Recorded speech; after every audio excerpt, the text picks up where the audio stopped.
Hey, Greg. What's up, Michelle? Does an apple a day keep the doctor away? Only if you aim it well, Michelle. Hey, EGC Kids volunteers. Greg and Michelle here. Hi, guys. We wanted to introduce you to our newly clarified and simplified emergency procedures, which will be hanging on the wall in every one of our EGC Kids rooms. We're recording this video so you can become familiar with the steps, maybe in a medical emergency or a fire, an evacuation, or something of that nature. We want our procedures to be as close as possible to your natural, intuitive process. So hopefully the procedures that we developed will be just that. They'll be something that feels very normal for you. And we realize that emergencies of this nature rarely ever happen, but in the event that they do, we want you to feel equipped, prepared, and confident.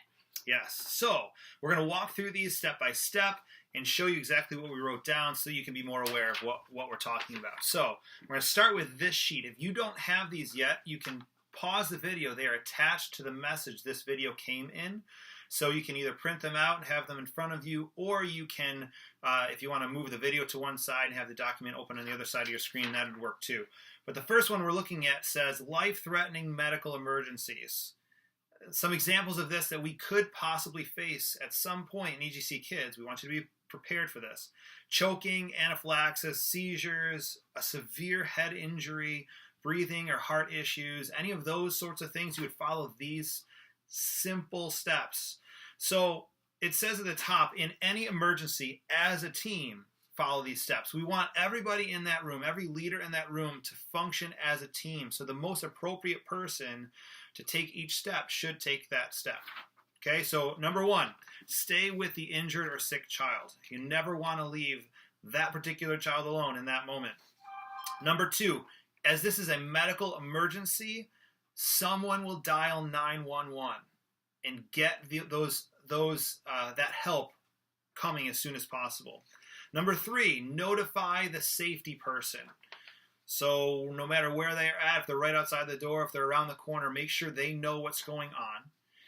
Notify the coordinator or pastor, the person who's in charge of EGC Kids that morning. That person needs to know. So whether it's me, Michelle, Pastor Don, or another one of our coordinators, they need to know. Number five, notify the parents. And number six, fill out an incident report. Pretty simple. It's mainly just telling you, and this is going to be hanging on the wall so you can refer to it even in that emergency. It's telling you who to contact, who needs to know, and what simple steps to take. Now, down below that, we're going to back off a little bit from the life-threatening emergencies. This one is for injuries or illnesses. This is something as simple as a scrape, a kid starts bleeding, a bump or a bruise. Maybe they have the stomach flu and they throw up. These are the steps that you want to take in that type of situation. Again, as a team, follow these steps. So, number one, stay with the injured or sick child.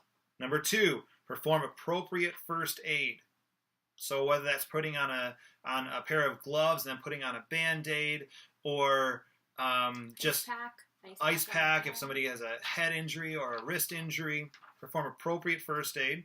Number three, notify the coordinator or pastor. Number four, notify the parents. Number five, fill out an incident report.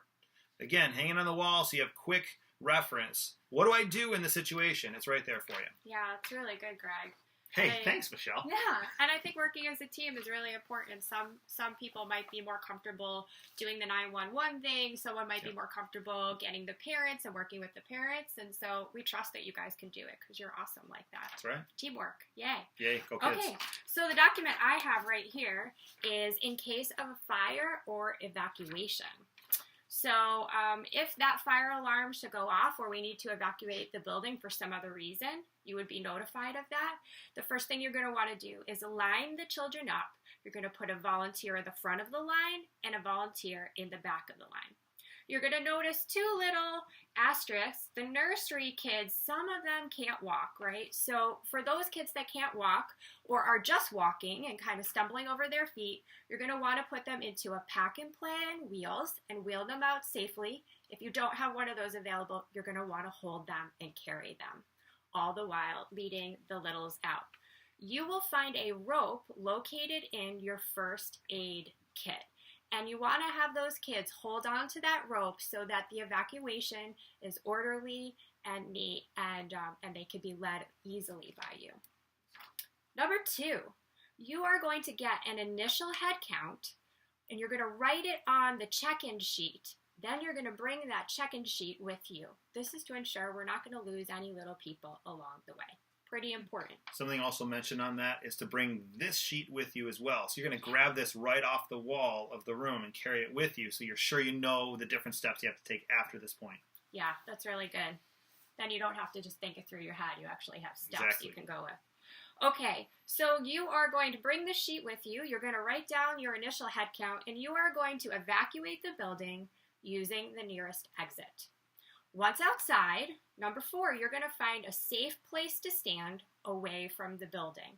Safe, looking out for cars, things of that nature. Just make sure that it's a safe spot for the kids to be. Keeping the kids orderly and quiet. It's not time to play tag out on the yard. And you definitely want to stay with your group at all times. You don't want to leave for any reason whatsoever. Number 5, when you get outside to that safe place, you want to confirm your initial head count and write it on the check-in sheet. That way we know we haven't lost any little people along the way. Yep, there's the logic. Write down how many kids before you leave the building, and then confirm you have that many kids after you leave the building. Logical. Great. You can do it. Number 6, only release children to parents if you've been given permission by an EGC Kids staff person or a coordinator. And this is once outside. It is possible that in a case of a fire alarm going off, you may be able to go right back into the building and continue your class.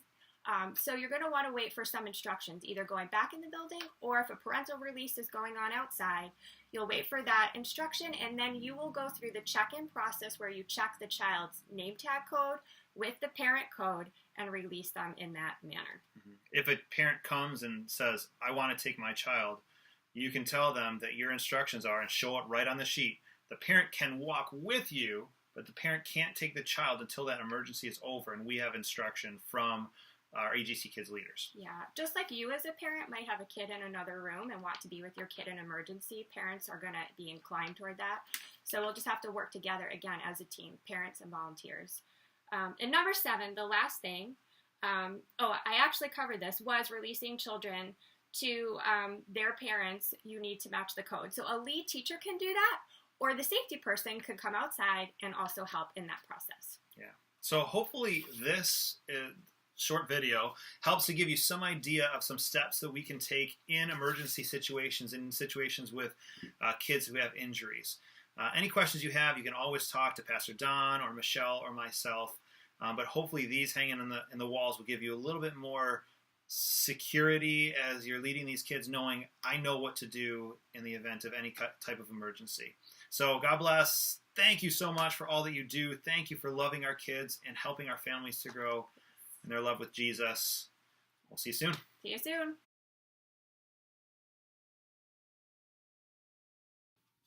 Hey, Hi, EGC guys. Kids volunteers. Yeah, it's us. In case you can't tell. Greg? Michelle. Yeah, it's us. So we are recording this video for you today just to make you laugh. Well, and a little bit more than that. A But we little hope bit you more. laugh. All right. I can't change it.